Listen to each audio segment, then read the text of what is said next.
Hey everyone, in this quick tech how-to video, I'm going to show you a few places to change the account type or user rights of a user inside of Windows 10. The first two we'll look at are by finding the settings inside of Settings or Control Panel, and then we'll look at a setting inside of the Advanced User Accounts options. First, we'll look at Settings. Select the search bar and type Settings. Once the results come up, choose it or hit Enter. You can also right-click on the Windows icon and then choose Settings here. Inside of the Settings menu, choose Accounts.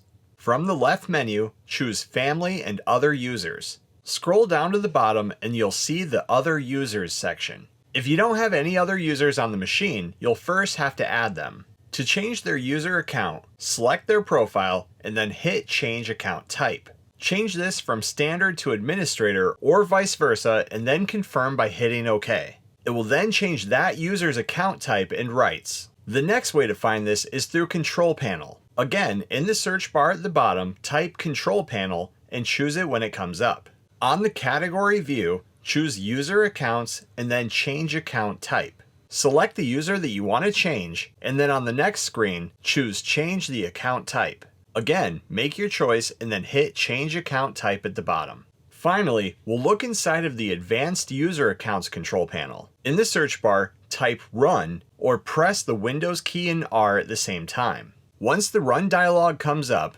type netplwiz and then hit Enter.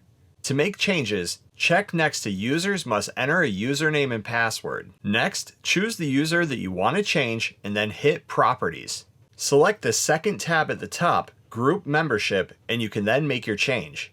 One thing about using this option are there are a lot more choices in the types of user accounts that you can choose from. But to keep this video simple, we'll just choose one of the basics. Once you make your choice, hit Apply and OK, and then close the window. And that's how you change the user rights and account type inside of Windows 10. Thanks for watching. Please like and subscribe and stay tuned for more quick tech how-to videos.